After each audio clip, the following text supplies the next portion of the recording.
Hans Frank es el protagonista de esta entrega del programa de Fernando Navarro García. Bienvenido de nuevo, Fernando. Muy buenas tardes, Raquel, a ti y al resto de oyentes de Radio Sefarad.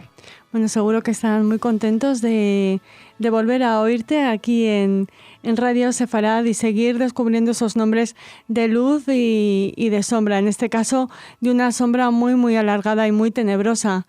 Esta es la de la de Hans Frank.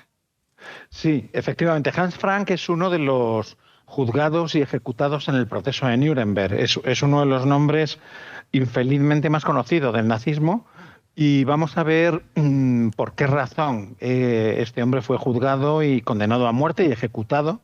Es una de esas sentencias, de esas pocas sentencias que hubo en Nuremberg de condena a muerte de un auténtico criminal de guerra, ¿no? Y contra la humanidad como fue Hans Frank.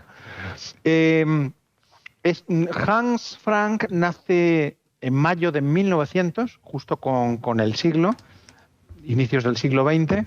Es hijo de un abogado que, curiosamente, y esto de alguna forma de casta de viene al galgo, ¿no?, que dice el dicho español, su padre había sido expulsado del cuerpo jurídico acusado de corrupción, con lo cual ya se cría en un ambiente familiar que es más bien insano.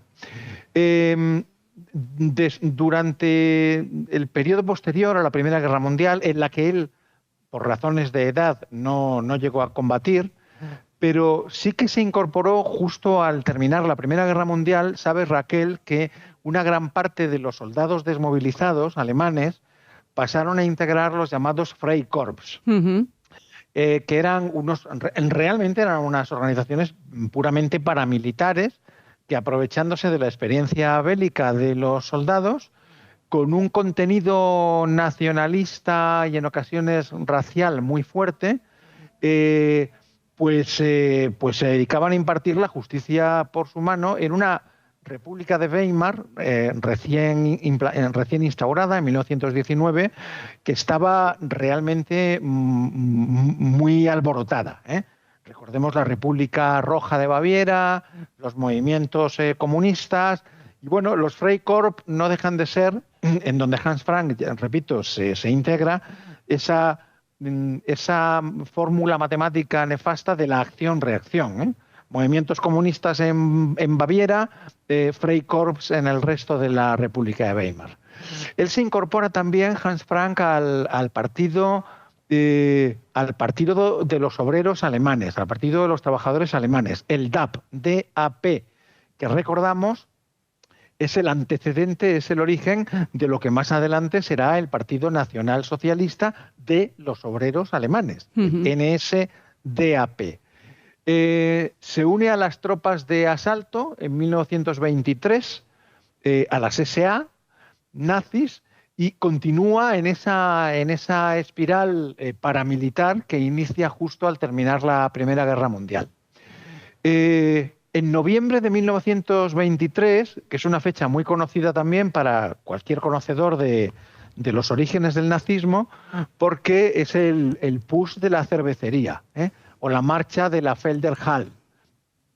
Él participa con Hitler, con Goering, con otros tantos gerifaltes nazis. Allí estaba Ernst Hamster Engel también. Participa en esa marcha que lo que intenta es dar un golpe de Estado. Es el Putsch de Múnich del año 23. Ya sabemos cómo terminó aquel ridículo golpe de Estado. Murieron varios nazis. Hitler fue juzgado y fue sentenciado a una ridícula pena en la prisión de Landsberg, donde escribió, entre otras cosas, Mi lucha, y engordó varios kilos por los pasteles y la bollería que le hacían llegar sus numerosos admiradores. Y justamente en ese periodo de prisión es donde se rehace y se reconstruye, digamos, el partido nazi.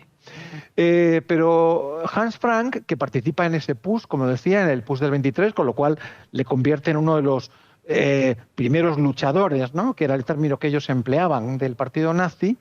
En 1926 eso no le impide que él se prepare académicamente y aprueba los exámenes oficiales del Estado para poder ejercer como abogado. profesión que empieza a ejercer en la ciudad de Múnich, que es donde se estaba forjando, como sabemos, fíjate el PUS del año de 3 años atrás, es la ciudad que en ese momento es cuna y origen de ese partido nazi cada vez más pujante. Durante los años previos a la toma del poder por los nazis, Frank defendió a Hitler en muchas ocasiones, y fue de alguna manera también uno de los principales, no el único, pero sí uno de los principales asesores jurídicos del partido nazi, llegando incluso a ser el responsable de su oficina jurídica, lo que sería el director jurídico que diríamos hoy en día. En el año 1929, cuando ya los nazis están a punto de tomar el poder, él asume la jefatura de la oficina legal del partido nazi. Es abogado de Hitler, que en contraprestación, como solía hacer Hitler con sus escuderos, pues le ofrece numerosos altos cargos, cuando ya los nazis en 1933 han tomado el poder. En muy poco tiempo ya hemos visto que Hans Frank pasa de ser un mero Freikorps, un paramilitar, a convertirse en amigo y próximo, no amigo, ya verás que nunca fue un íntimo de Hitler, porque Hitler lo consideraba un burgués y además odiaba a los abogados. Por eso nunca tuvo una proximidad muy cercana a Hitler, pero sí, desde luego, estaba en su círculo más inmediato. Asume funciones cuando ya puede ejercer como abogado de asesor legal, y en 1933 Hitler, para agradecerle los servicios prestados, lo nombra ministro de Justicia del Länder del estado de Baviera. También jefe de la división legal del partido y ministro del Reich de Justicia. Pero tiene más cargos. Es también presidente de la Academia de Leyes Alemana y de la Cámara Internacional de Leyes. En el año 34, un año después de haber sido literalmente regado de cargos, casi todos honoríficos, los nazis tenían, ya lo hemos visto en nuestro programa alguna vez, Raquel, infinidad de cargos con títulos muy largos, pero realmente con funciones muy escasas, porque estamos hablando de un régimen totalitario, donde es el líder, el Führer, el que toma las decisiones. Los demás acatan. En 1934 le nombran ministro del Reich sin cartera, otro cargo más honorario. De todas maneras, como decía hace unos minutos, Esther, él nunca formó parte del núcleo íntimo más cercano a Hitler. O sea, nunca estuvo en distancias cortas como pudo llegar a estar Goebbels o Hamsta Engel, al que citaba hace unos minutos también, que sí llegaron a ser íntimos amigos de Hitler, el propio Goering, ¿no? Pero este nunca estuvo próximo. También por algo que tú apuntas en tu diccionario biográfico de nazismo y Tercer Reich, y es la defensa que hace Frank de Rom, ¿no? Cuando es purgado por Hitler. Sí, efectivamente, dentro de estas mentalidades psicopáticas y criminales, como la de Hans Frank y otros tantos, de vez en cuando tenían ramalazos, tenían periodos lúcidos, si vale la expresión, Raquel, en donde de pronto y de forma absolutamente inopinada venían a defender el sistema constitucional o una apariencia, digo apariencia, una mínima apariencia de legalidad. La noche de los cristales rotos, la noche de los cuchillos largos fue tan absolutamente desmadrada en su ejecución, valga la polisemia de la palabra ejecución, porque hubo muchos ejecutados sumarísimamente, que incluso un personaje como Frank, que tenía una mentalidad jurídica de academia, pues aquello le pareció absolutamente disparatado. Dijo, bueno, vamos a, qué menos que guardar las formas. Eso le molestó mucho a Hitler y efectivamente, bueno, le supuso, entre otras cosas, que lo despojaran de muchos de los cargos honoríficos que le habían regalado en el año 33 y en el año 34. Porque el Führer lo que no aceptaba es que un escudero, un subordinado, le enmendara la plana. Y sí, efectivamente Frank no es que no tanto defendiera a Rom, sino que le pareció que la manera en la que se había llevado a cabo la purga del año 34 había sido estéticamente desagradable, sí. y jurídicamente impropia. Sí, Fernando, ya has contextualizado la figura de Frank, nos lo has presentado justo, nos hemos quedado justo en el momento en el que obtiene ese cargo por el que la mayoría de nosotros le conocemos y donde desarrolló principalmente su actividad criminal, ¿no? Que es el de gobernador general de Polonia. Así es.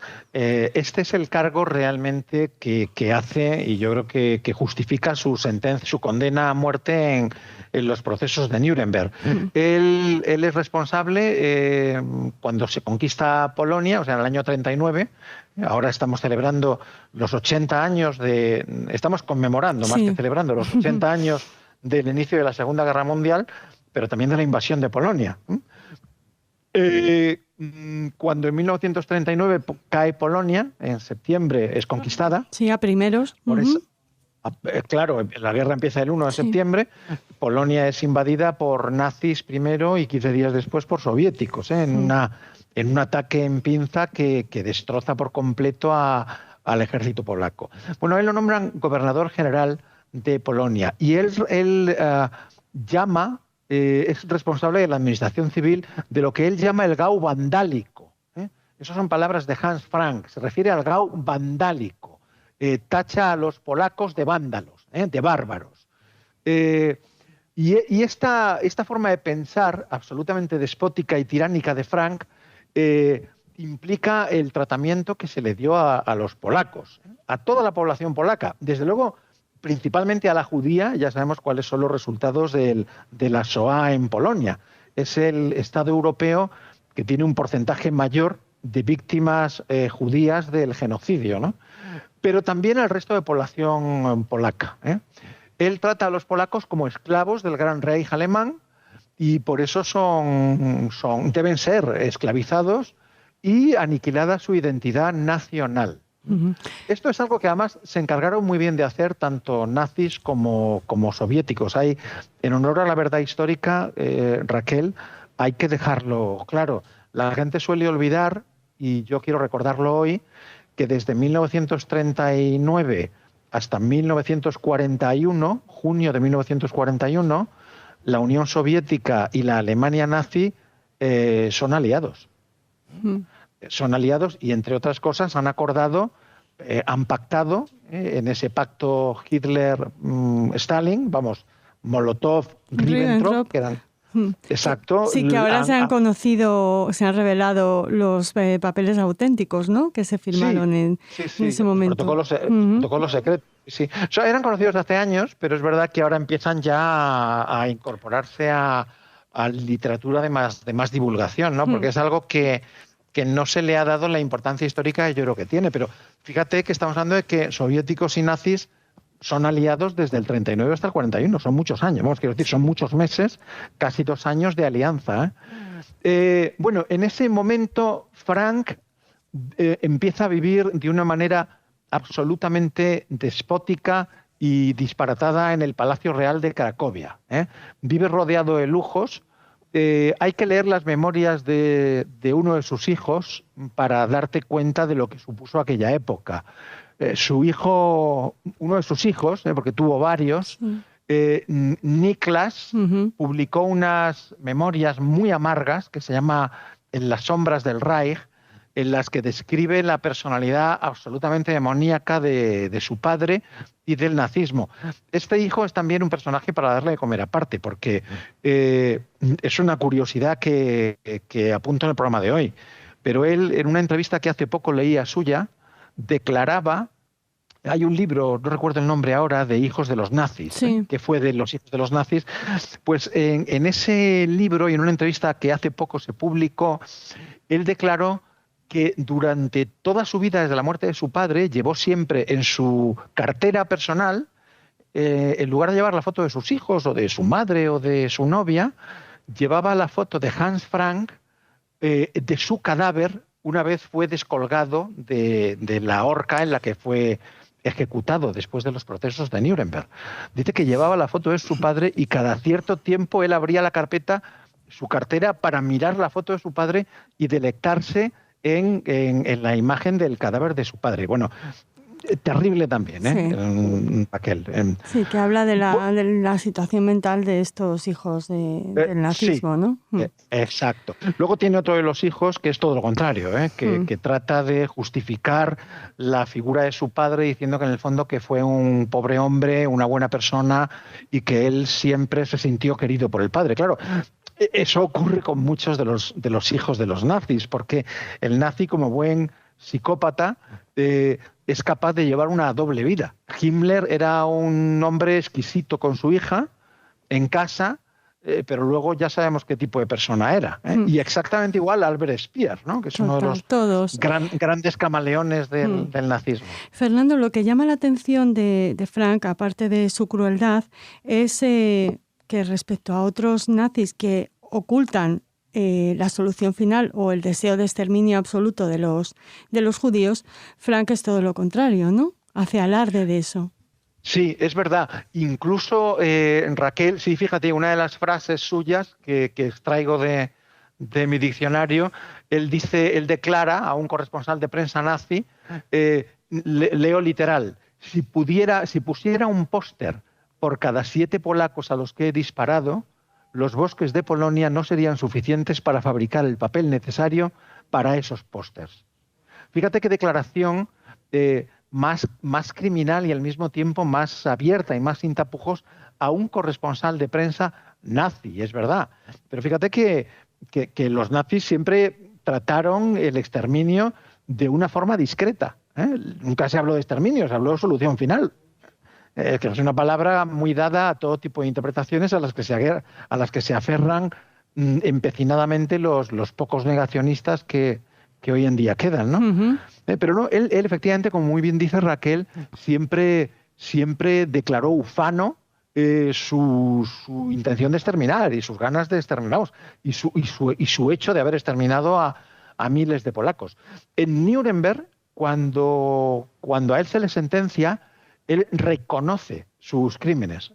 Es también uno de los pocos nazis que, vista ya la casi segura ejecución, condena a muerte, en lugar de tratar de escurrir el bulto, echar la culpa a Hitler, que por supuesto lo culpabilizó, él asume su parte de culpa y sabe con ello que va a ser sentenciado.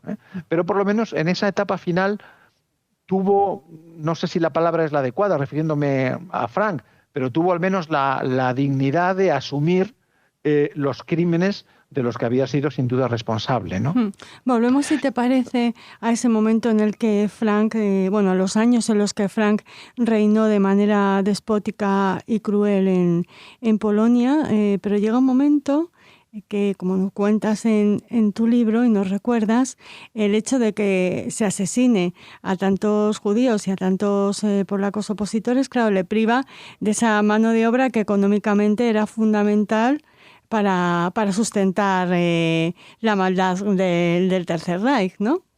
Exacto. Es que este tipo de gerifaltes nazis, y Frank es un claro ejemplo, se encontraban con un dilema de esas contradicciones propias del nazismo. Por una parte, le pedían a Frank que exterminara a los judíos, también se lo pedían a Himmler, pero por otra parte le estaban pidiendo al mismo Frank y le estaban pidiendo al mismo Himmler que se fabricara con más rapidez armamento, silos para proteger las industrias de las bombas volantes, etcétera. Entonces, claro, se encontraban con la contradicción de decir, si los mato a miles como me han encomendado, me estoy quedando sin mano de obra. Bueno, fíjate que es un disparate, ¿no? de un sistema en sí mismo enloquecido, ¿no?